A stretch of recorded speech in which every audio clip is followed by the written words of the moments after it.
عملت خاطر لناس مبقوش على خاطر، فكان نصيب الحزن ولا بات في يوم خالي.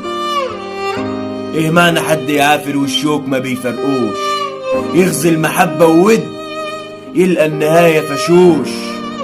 دور على الراحة لو حتى في الوحدة، احسن كتير ما تعيش مع ناس ما يتأمنوش. نار الوحدة احسن لك من جنة اللمة مع ناس ما يتعاشروش.